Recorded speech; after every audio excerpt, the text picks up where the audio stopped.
Hola, estimados amigos, buenas personas, buena gente. Un saludo muy cordial, muy cariñoso, muy efusivo y muy entrañable desde la muy noble, leal, constante, felísima y mariana ciudad de Écija. Viernes 17 de octubre del año del Señor 2025. Y aquí estamos porque tenía yo una gana, hoy qué gana tenía, es que de las pocas iglesias que quedan, nos quedan dos iglesias. Esta y la de Santa Inés, la del Real Convento de Santa Inés. Después de muchísimo tiempo, pues, porque esto tiene sus trámites, tiene sus cosas y demás, y bueno, pero todo llega, con paciencia todo llega. Y bueno, como le he dicho, estamos en la iglesia del Hospitalito, que esto tiene una historia, hoy por Dios, esto tiene una historia. Y tiene un retablo que lo están viendo ustedes ahí. Miren ustedes qué retablo. ¡Ay, qué retablo! Bueno, pues como siempre he contactado con la amiga Mila Parrado de la Fundación Historia de Andalucía. ¿Cómo es? Ciudades Medias del Centro de Andalucía. Sí, Ciudades Medias del Centro de Andalucía, perdona. Y nada, con la amabilidad que la bandera le caracteriza, la simpatía, la cordialidad y ese encanto natural para comentar las cosas, ahí la vamos a enfocar ahora, ahí la tienen ustedes.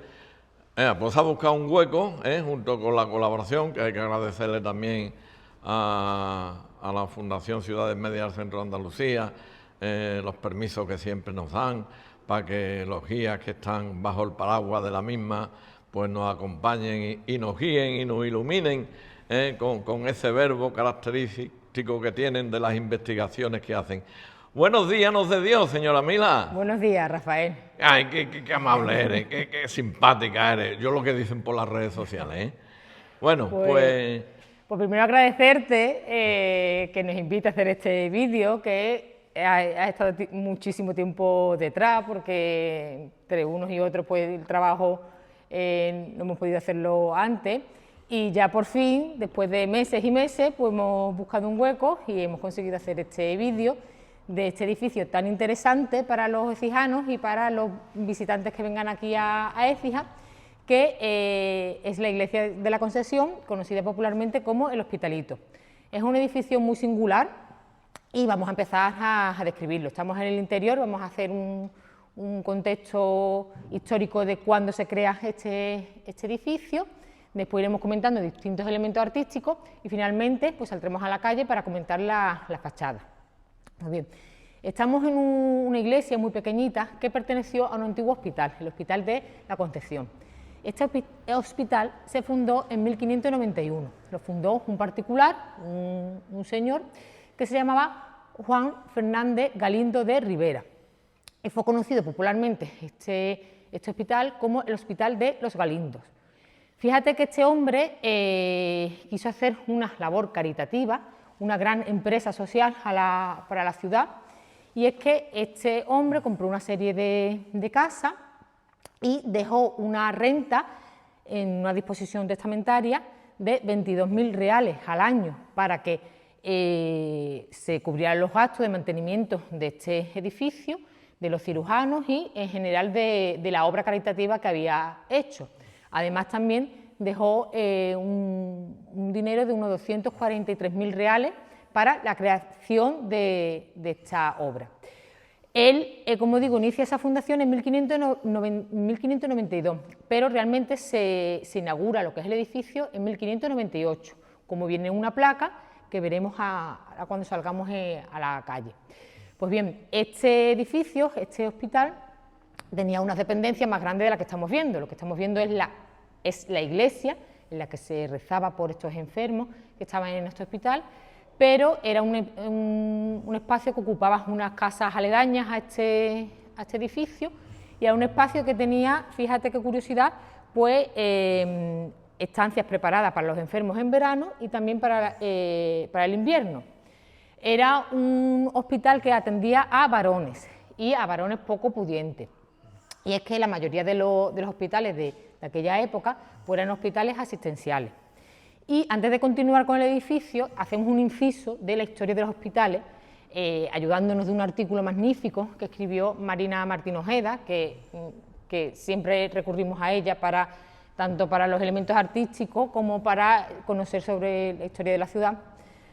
Pues Marina nos relata también algo muy curioso, que desde la Baja Edad Media al Renacimiento, o en concreto en principio del siglo XVI, llegó a haber en Écija 32 hospitales. Date cuenta la cantidad de hospitales que había en la ciudad. 32 hospitales. Pero tenemos que tener en cuenta que esos hospitales eran hospitales no como los concebimos en la actualidad, sino que eran hospitales más pequeños, hospitales asistenciales, hospitales que hacían labores de caridad y hospitales vinculados a cofradías. Pero, ¿qué ocurría con esa cantidad de hospitales en un núcleo poblacional tan grande como el de Écija? Que desde las autoridades, desde la corona, se instaba a que esos hospitales se integraran, se fusionaran, porque no era lógico que hubiera tantos microhospitales que se podían, las rentas y demás se podían perder. Era una forma, además de tener más controlado, digamos, la labor asistencial que hacían los hospitales, si había menos hospitales, pero mejor organizados. A mediados de siglo, esos hospitales fueron desapareciendo, llegando a haber unos 19 hospitales en una labor integradora, y en 1570 se hizo una real cédula, a través de Felipe II hizo un mandato, en el que se instaba a que esos hospitales se integraran en 3 hospitales de la ciudad, en 3 grandes hospitales. Uno sonará, que es el Hospital de San Sebastián, que estaba situado en la calle Mayor. Otro hospital era el Hospital de la Caridad, que también recibió muchos de estos hospitales. El Hospital de la Caridad estaba en la calle Emilio Castelar. Y otro hospital importante que recogió, aparte de esos microhospitales, fue el Hospital de Santa Florentina, que estaba en la Collación de Santiago. Pues bien, eso fue en 1570. Pues a pesar de esa integración, pues no estarían cubiertas todas las necesidades de la población, que en 1592, y volviendo a este lugar, este hombre, Juan Fernández Galindo de Rivera, crea esta magna obra para atender como hemos dicho, a varones. ¿Qué ocurrió con el hospital? Con el paso del tiempo el hospital también acabó desapareciendo. Se mantuvo bien entrado el siglo XVIII, pero finalmente todo lo que eran las casas aledañas desaparecieron y hoy día conservamos esa capilla, esa iglesia del hospital, que es un edificio muy interesante porque es de los pocos edificios del siglo XVI que se conservan íntegros en la ciudad, como vamos a ir comentando, y de hecho es un edificio que consiguió la declaración de bien de interés cultural en el 2002. Entonces, en esta calle, la calle que después comentaremos cuando salgamos, la calle del Conde, pues tenemos la suerte de tener 2 edificios declarados bien de interés cultural. Uno es el antiguo convento de las Carmelitas Descalzas, las Teresas, y otro edificio es este. Y como hablaremos también al final del vídeo, pues ahora tenemos la suerte de que este edificio BIC está abierto al público y se puede visitar, que ahora un poquito más adelante pues hablaremos de ese tema. ¿Y por qué es tan interesante? Pues la persona que entra aquí está entrando en un edificio casi tal cual estaba a finales del siglo XVI. Entonces, en Écija abundan muchos edificios antiguos pero reformados en el siglo XVIII, en el que se han movido muchas imágenes, y aquí es un viaje literal al pasado, a esa Écija renacentista de finales del XVI, principios del XVII. ¿Y qué se va a encontrar aquí interesante el visitante o el ecijano que venga a esta iglesia?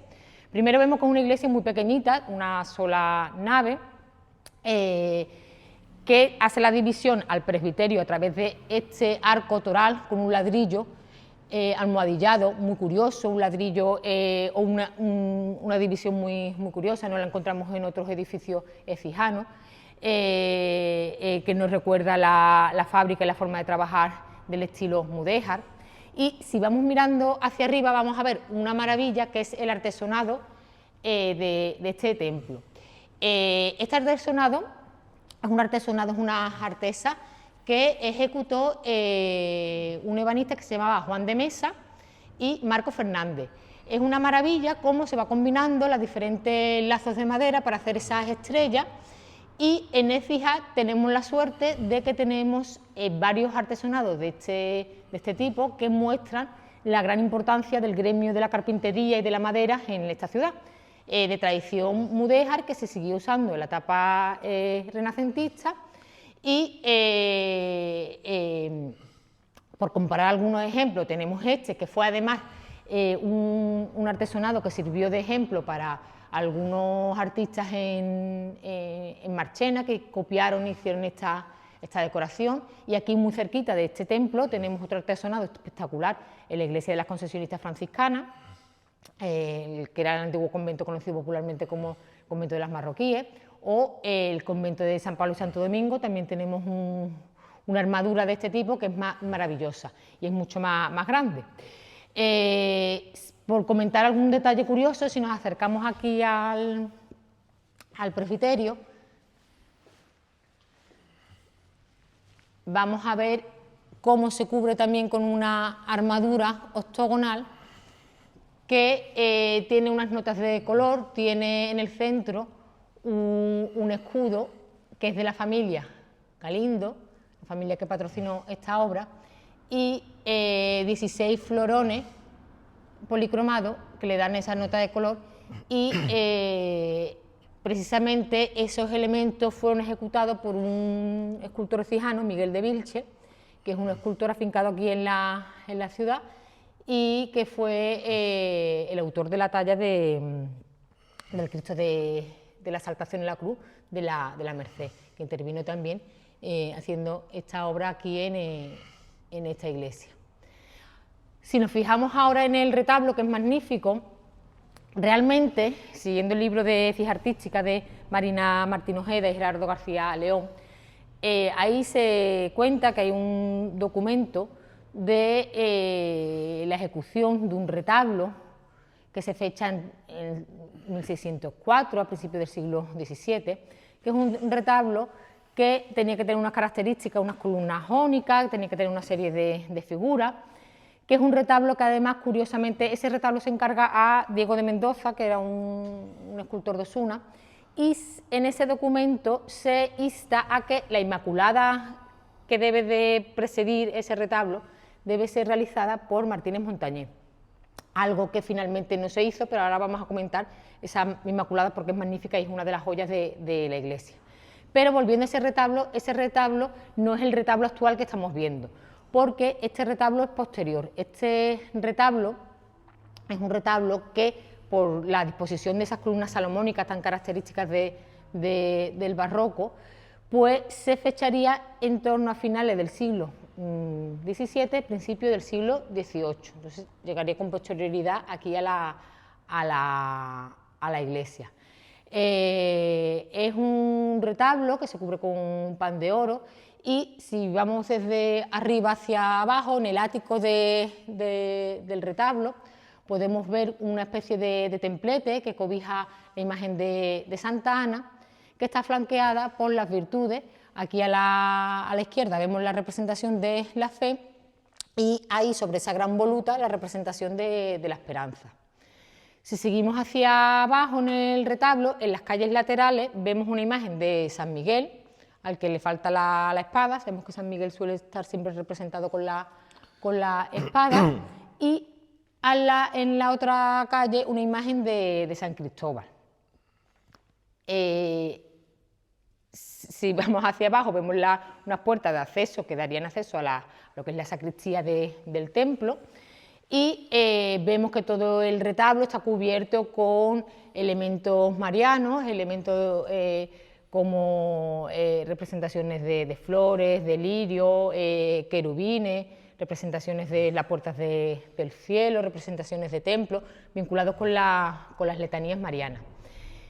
Y en el camerín central, en la hornacina central del retablo, vemos una imagen preciosa, que es una imagen de la Limpia Concepción, exacto, es una Limpia Concepción, una Inmaculada, que, como he dicho antes, en un primer momento en ese documento se instaba que la hiciera Martínez Montañés. Marina os cuenta que finalmente este insigne autor jiennense pues no hizo la talla, y es una talla que algunos autores, algunos profesores de la Universidad de Sevilla, como Gómez González y algunos estudios, la relacionan con Gaspar Núñez Delgado. Gaspar Núñez Delgado es un autor que quizás no nos suene mucho, pero fue muy importante para la imaginería de la escuela sevillana. Es un autor de Ávila que llegó a Sevilla a finales del siglo XVI y fue un autor que se formó en el taller de Jerónimo Hernández y también estuvo vinculado con Juan Bautista Vázquez. Este autor, junto con otros autores castellanos, introdujo el naturalismo a la escuela sevillana y que dará fruto de autores tan importantes como el propio Martínez Montañés. Y de hecho este Gaspar Núñez Delgado pues, podemos decir que fue maestro de Martínez Montañés. Por eso la Inmaculada, que pasa desapercibida a lo mejor en la imaginería de la ciudad, es tan interesante. Nos tenemos que fijar en la serenidad de su rostro, en esa pierna que crea un interesante contraposto. Ese paño que la cubre es un paño que quizás no tiene el movimiento que veremos en el pleno barroco, pero es una Virgen, es una imagen bastante dulce, que instamos a que se restaure, igual que el retablo en sí, que como estáis viendo pues está cubierto de polvo, pues ahora que se están haciendo muchas restauraciones, pues ojalá se pueda restaurar y ojalá se pueda encontrar el autor con seguridad, al igual que pasó con el Cristo del Mayor Dolor, que ahora vamos a comentar. Y el Cristo del Mayor Dolor, que ya si quieres pues lo enfocamos, es otra de los motivos por los que los efijanos tienen que venir y los turistas y todos los visitantes a ver esta imagen tan bonita. Es una obra de Lorenzo Cano de 1814, ahí en la peana lo podemos ver, de principio del siglo XIX. Es una imagen preciosa que representa un momento en el que Jesús, después de ser azotado y desatado de la columna, se agacha a coger esa túnica que va a vestirlo en su camino al Calvario. Es una imagen muy bella. Este autor era también jiennense, Lorenzo Cano, y creó hizo la mayor parte de su obra en Córdoba. La obra fue un encargo particular de unos feligreses de la parroquia de la iglesia de Santa Bárbara, que encargaron, en concreto se llamaba la familia que los encargó, Francisco Muñoz y Manuela Sáez, que pagaron una serie de reales para que este Lorenzo Cano hiciera esta obra. Esta obra estaba originalmente en la iglesia de Santa Bárbara, estaba allí expuesta en el sagrario bajo de la capilla sacramental de la iglesia de Santa Bárbara y también estuvo expuesta en la capilla de la fe de la iglesia de Santa Bárbara. Dado a que esta imagen pronto tuvo muchos fieles y muchos devotos que le rezaban, y ahora vamos a contar una serie de anécdotas en cuanto a esta imagen, en los 70 del siglo pasado se decidió, como la iglesia de Santa Bárbara estaba mucho tiempo cerrada, se decidió trasladar a la iglesia de Santa María. Se restauró en 1971, la restauró el maestro Huiza en Sevilla y volvió y estuvo allí en la iglesia de Santa María hasta 1981. En 1981 se trasladó aquí ya a la iglesia del Hospitalito. Con ello quiero decir que es una imagen que no siempre ha estado vinculada a esta iglesia, y que primero hizo Santa Bárbara, después Santa María y finalmente aquí a la iglesia del Hospitalito. Es una imagen que llamaba mucho a la devoción, al rezo, y que es una imagen que quizás recordaréis, algunos exijanos, llena de papelitos, llena de peticiones. Se le ponían papelitos en las manos. De hecho, si enfocas la mano debajo de la mano izquierda tiene una petición. Sí, se ve perfectamente, ¿eh? Y algunas veces se le ponían papelitos también en la otra mano. Esos papeles son peticiones, y es que Y aquí hago mención al mejor guía de Cija, que es Eugenio Benjumea, que es el mejor, Eugenio, ¿qué? el mejor guía, sin duda, y el mejor compañero, que hablando sobre esta imagen, pues él contaba algo curioso, y es que se le pedía mucho deseo a esta imagen, y uno de ellos es que las madres que tenían los hijos en época de servir, que eran quintos, y que estábamos en una época en el siglo XIX, principio del siglo XX, de mucha guerra, y que te podía tocar eso en cualquier lugar lejano, desde África a las Filipinas a Cuba, pues se decía que le ponían esos papelitos para que se libraran de esos destinos tan arduos y peligrosos. En teoría, y esto es un reclamo para que todos los exijanos vengan vengan a rezarle, y vengan también a colaborar con el mantenimiento de este templo, pues que de 3 peticiones que hicieras, pues una por lo menos te cumplía. Y fíjate, esta imagen se restauró en el 2000, la restauró David Asensio Padilla. David encontró en el interior un pequeño documento que fechaba la obra y daba la autoría, estaba firmado por Lorenzo Cano. Por eso comentaba que ojalá se pueda restaurar la Inmaculada y nos dé una sorpresa y se pueda ver la autoría. No creo que la Inmaculada tenga este tipo de documentación dentro, pero sería muy interesante. También se dice que en la imagen del Cristo también en un costado aparecieron muchas peticiones de personas, este tipo de peticiones, que se introducían en la propia imagen. Entonces un Cristo... dentro de la imagen. Sí, en el costado, pero eso lo tengo que verificar aún, pero... Hay que documentarlo más. Vamos directamente con el restaurador, con David, que se lo preguntaremos.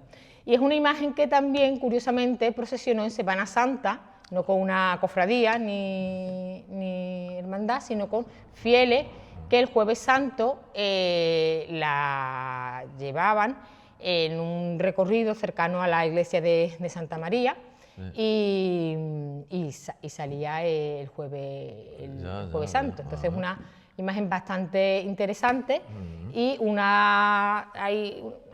hay artículos que hablan de una devoción perdida, pues intentemos que sea otra vez una devoción encontrada, y que vuelvan aquí los exijanos a ver esta imagen tan bonita.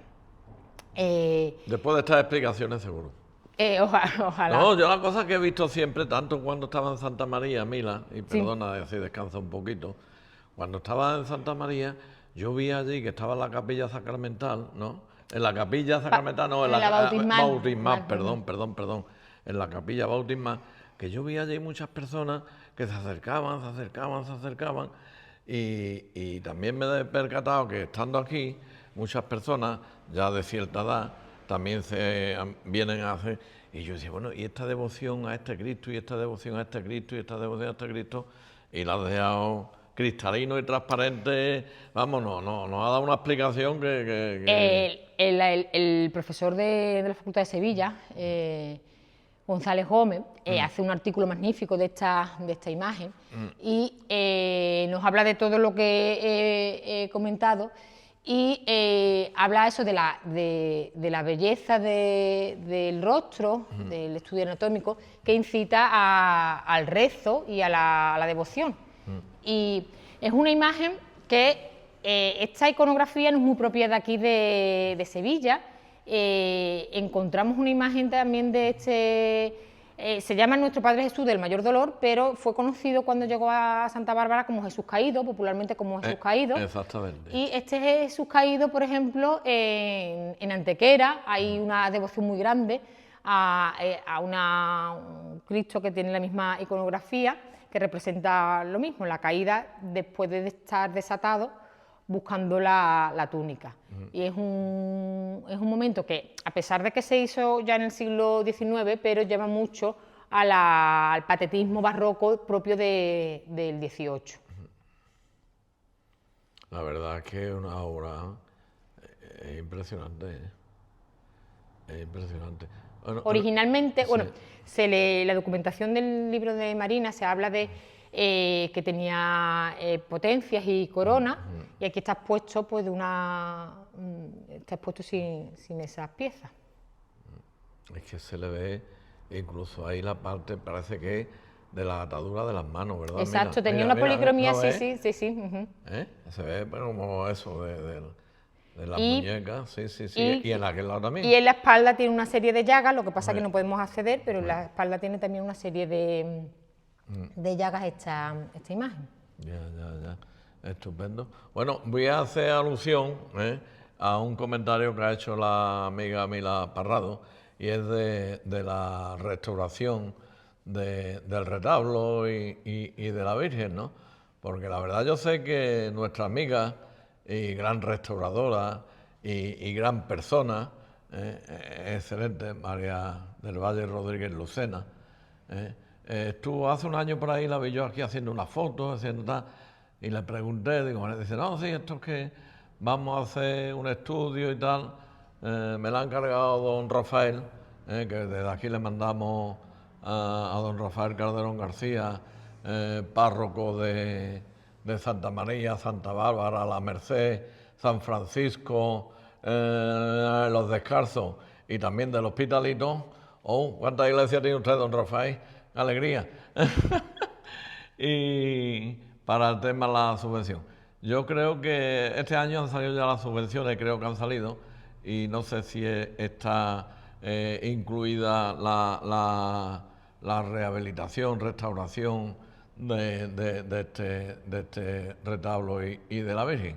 Si no es así, pues por favor, a los responsables del Palacio Arzobispal, con todo el cariño del mundo, que siempre se los digo, y que siempre me dirijo a todas las personas que le hago peticiones, en este caso en nombre de la ciudad de Écija. Y ustedes dirán del Palacio Arzobispal, hombre, Rafael, hemos restaurado Santa Bárbara el tejado, hemos restaurado la Merced el tejado, hemos restaurado el retablo de la Merced, hemos restaurado no sé qué más. Bueno, vale, ya está, pero ustedes permiten que yo como ciudadano lo pida y ustedes me escuchan y después hagan lo que crean conveniente los números, ¿no? Pues dicho queda. Muchas gracias, Mila. Ojalá, hombre, ojalá se pueda llevar a cabo porque ya que está inscrito en un BIC, en un bien de interés cultural, pues que se pueda restaurar. Y seguimos comentando algunos detalles de la iglesia. Venga. Comentamos este púlpito magnífico, un púlpito del siglo XVIII, sí. con mármoles y jaspe. Es un púlpito que tiene símbolos marianos, tiene las palmeras, aquí detrás hay una fuente, que son estas representaciones de las letanías, que la vemos también en diferentes lugares del retablo. Perdón un momento, Mila. Señora, ¿aquí puedo entrar?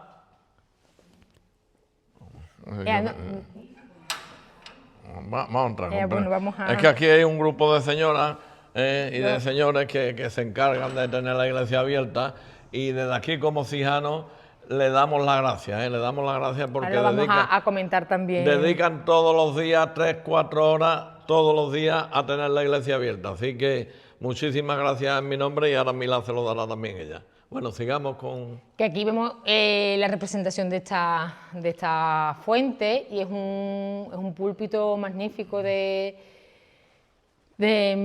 materiales nobles, y que le da gran belleza aquí a esta zona de la iglesia, al presbiterio. Y ya vamos a verle al Señor la espalda, ¿no? Hombre, yo ya eso no me atrevería tanto. Ya a la imagen, ¿no? Hombre, no pasa nada. Y esto queda para la historia. Y es verdad, oye, esta no es.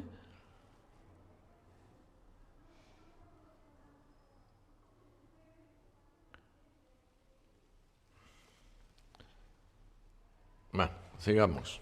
Pues mira, ya que estás ahí, desde aquí se ve una visita muy bonita de lo que sería el coro. Siempre nos centramos en el retablo, pero ahí vemos lo que serían los pies de la iglesia, un coro alto, que es muy característico de las iglesias conventuales masculinas, que no es el caso, pero tiene una disposición parecida, y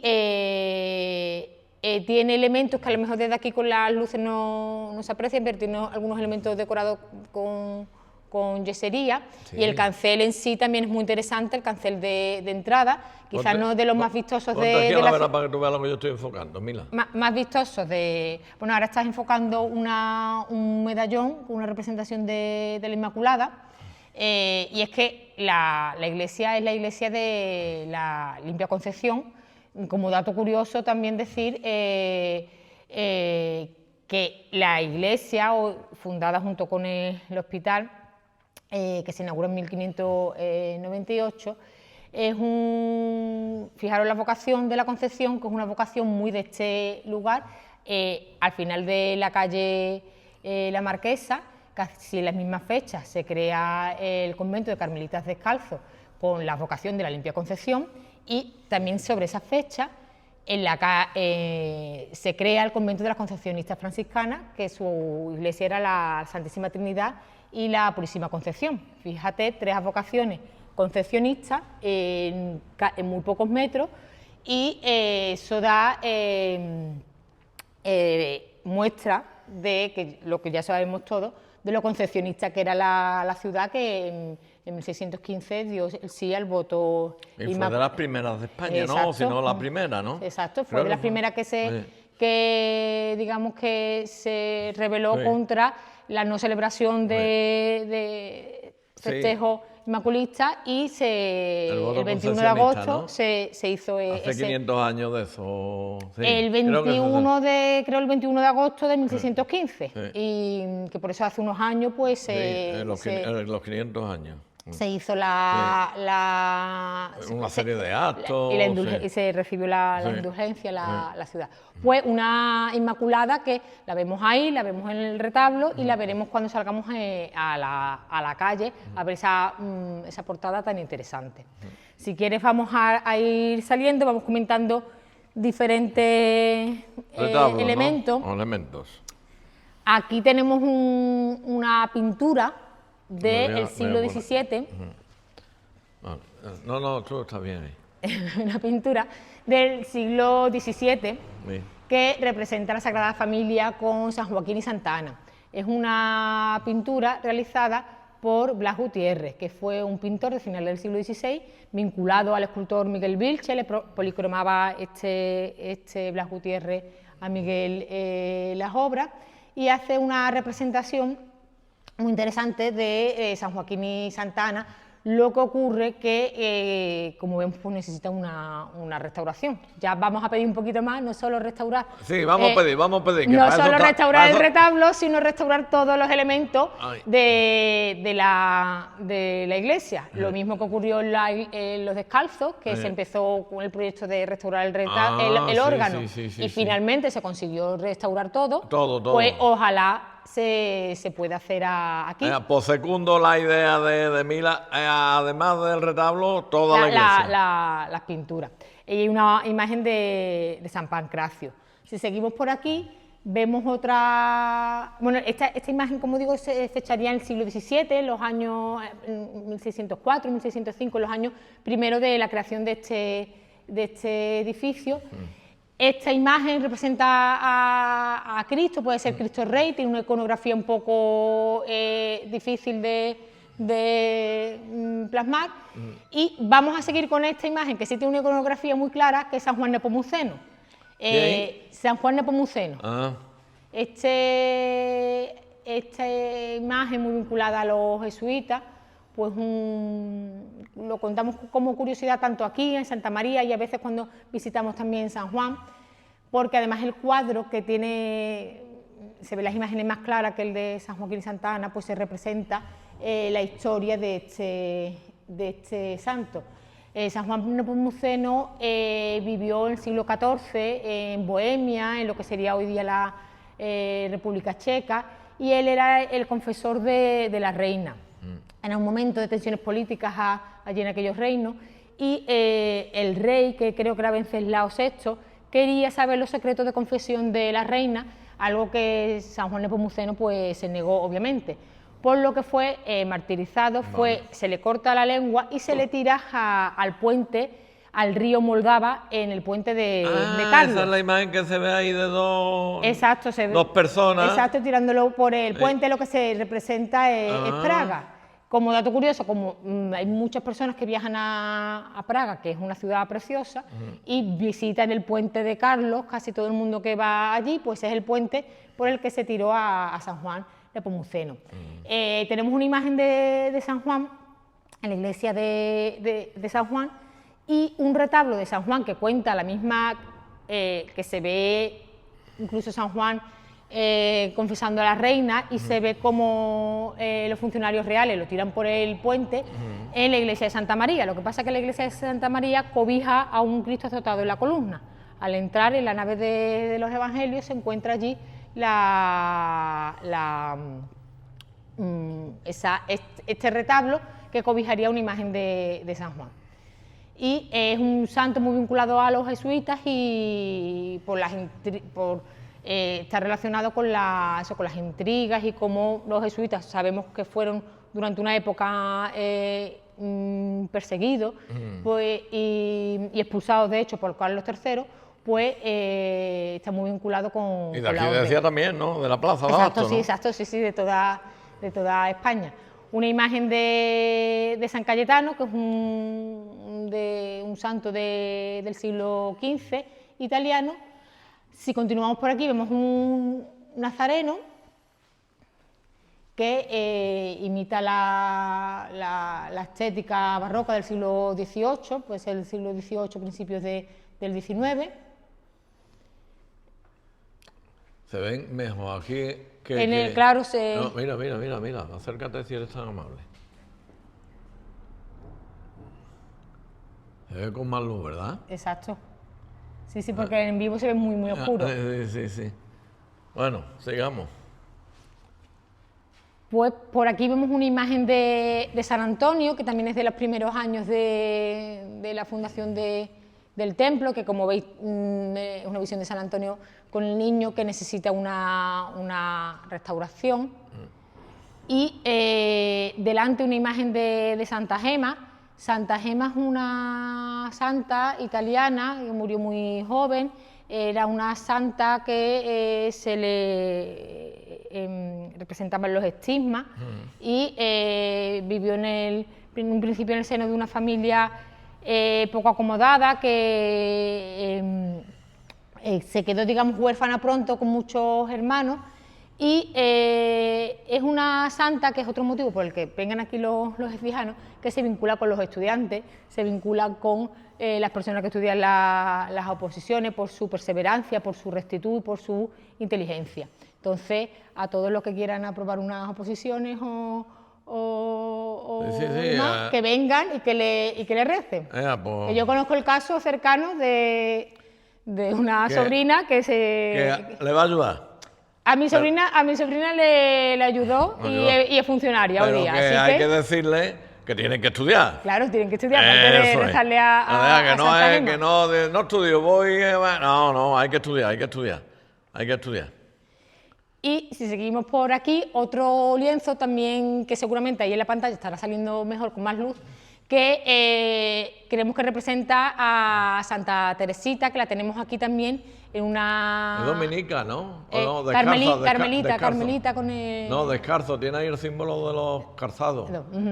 Y ahí creemos que es la misma que tenemos aquí representada, si enfocamos aquí,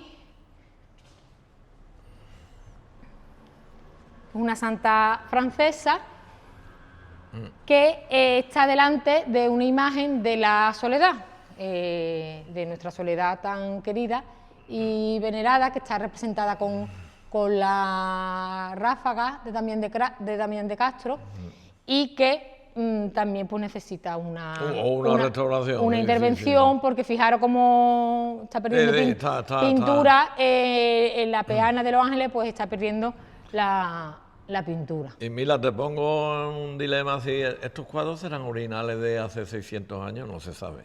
Esto es posterior, este es del siglo XVIII, final del XVIII, incluso principio del XIX, porque está representada esa, la Soledad con con la imagen, con la media luna de Damián de Castro, que la hizo en el siglo XVIII. Ya. Este, por ejemplo, que tiene detrás, es de 1604, 1605. Ah, sí. Ese que es obra de Blas Gutiérrez y ese, vamos, se sabe porque el documento del encargo de la obra se conserva, y en el libro de Marina Martín Ojeda y Gerardo García León pues, incluye este encargo. Entonces hay obras más antiguas y obras más modernas.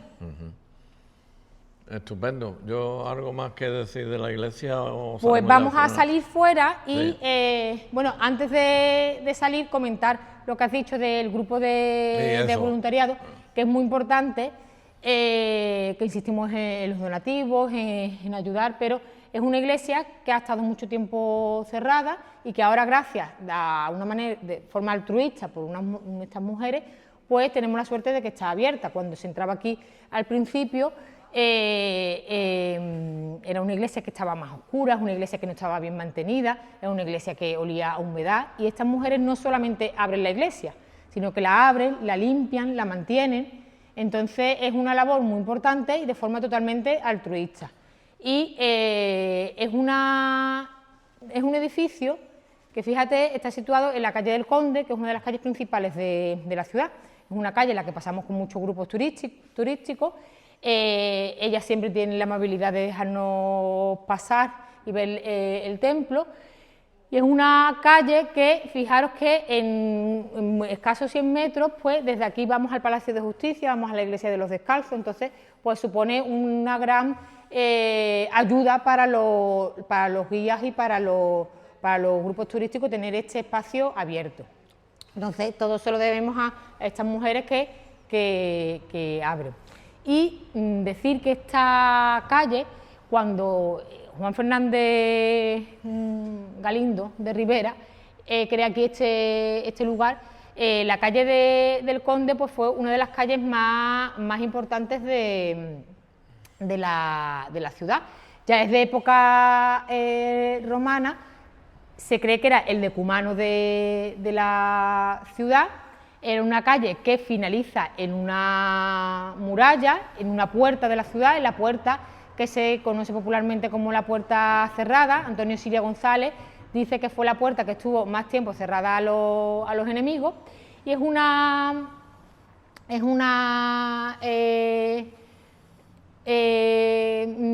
calle que, cuando se crea aquí en el siglo XVI este hospital, pues ya existía otro edificio importante como el edificio del Conde de Palma. ¿Por qué explico todo esto? Porque que no sé si están...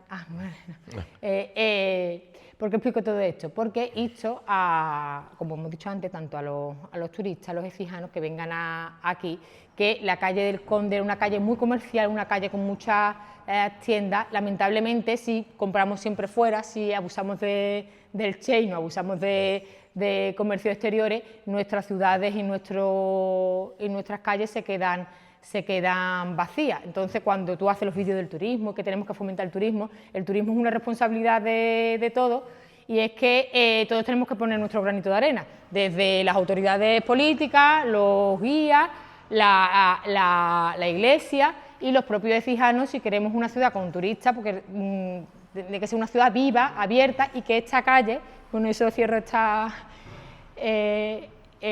referencia, que sea una calle que vuelva a tener la vida que tenía antes. ¿Y cómo se hace? Pues haciendo vida en ella, pues viniendo aquí a comprar a los locales de toda la vida, a las familias de toda la vida que tienen aquí locales comerciales.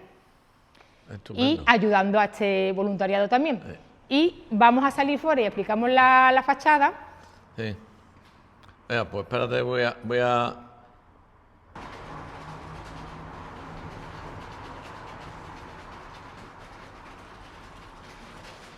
Pues estamos ya en el exterior, ya se ha abierto el templo. Estaba grabando Rafael la losa de Monumento Nacional, y aquí podemos ver que también se le hizo una curiosa placa con la planta del edificio, la fecha, el siglo XVI, haciendo referencia a la declaración de bien de interés cultural decir, lo tiene tanto en la losa como aquí en esta placa de bronce. Aquí, antes de salir y enfocar la fachada, quiero que enfoques ese tejaroz, que es muy interesante. Si vas mirando hacia arriba, que es un tejaroz de madera. Seguimos hacia arriba un poquito, que es una obra de Juan de Mesa y Marco Fernández, que ejecutaron en los años fundacionales del templo este tejarón magnífico. Ya no tiene elementos renacentistas, no son esos elementos mudéjares que hemos visto en el interior, y es muy interesante, y se conserva bastante bien para estar aquí a la intemperie. Pues si sigues bajando, ahí vemos una Inmaculada, y ahora la vamos a ver mejor un poquito más para abajo, pero desde ahí vemos la placa, una inscripción que habla de la fundación del hospital, cómo siguió el proyecto fundacional el sobrino Pedro Fernández Galindo, que era el sobrino de Juan Fernández Galindo, fue el que prosiguió la labor de su tío de esta obra. Si quieres, vamos a cruzar un momentito ahí a la calle La Marquesa para ver con más perspectiva la fachada. Como aquí estamos en directo y estamos pasando coches. Y pues vamos a cruzar un momentito. Bueno, espérate que pase el siguiente coche. Ustedes disculpen, pero es que esto es así. Vale, venga. Vamos a cruzar. Vamos a cruzar con cuidado. Ahora que no viene nadie. Vamos a...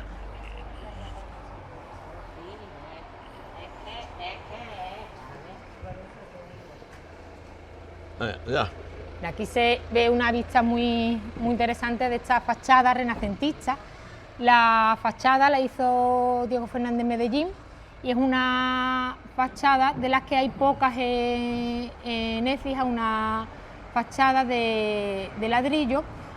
Ahora estás enfocando el tejaroz, y aquí pues debajo vemos la imagen de la Inmaculada y los escudos de armas de la familia. A la derecha vemos el escudo de... Exacto, a la derecha vemos el escudo de los Ponce de León y Aguilar, que eran los apellidos de la mujer difunta de este Juan Fernández de Galindo. Y si enfocamos a la izquierda, vamos a ver el escudo de armas de la familia Galindo y Rivera. Y no, quizás ahora nos tenemos que mover porque tiene una furgoneta. Nos ponemos aquí en esta esquinita. Bueno, sigue hablando.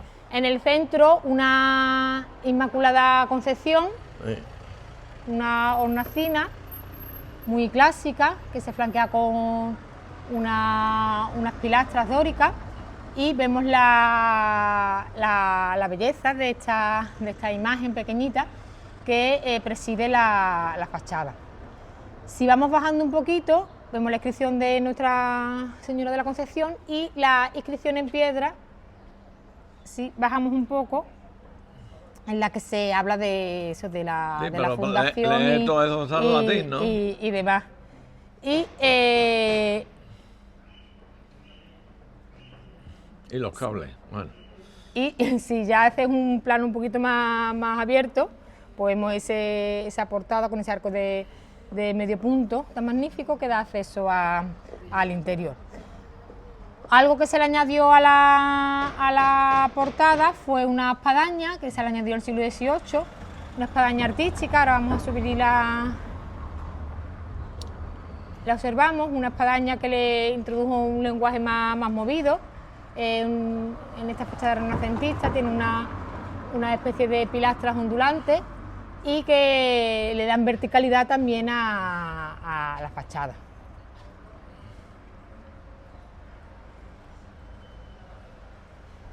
Pues muy bien. Mira, desde que se ha abierto hace unos 5 minutos, sí, ya están entrando las personas, y con esto pues vamos a finalizar, invitando a que todo el mundo venga aquí a la iglesia. Bien. Y tenemos que agradecer la labor que hemos dicho al voluntariado, a Rafael, párroco de Santa María, que es el responsable en definitiva de este edificio, y también la labor altruista de Joaquín Egea, que donó una serie que ayudó a iniciarse, digamos, este voluntariado aquí en la ciudad. Estupendo. Mira, pues muchísimas gracias por tu colaboración una vez más. Como siempre, de altura, catedrática, doctor honoris causa, y nuevamente pues nuestro agradecimiento a la Fundación Ciudades Medias del Centro de Andalucía y a todos tus compañeros y a la responsable, a la amiga Encarni. Seguiremos molestando, seguiremos insistiendo.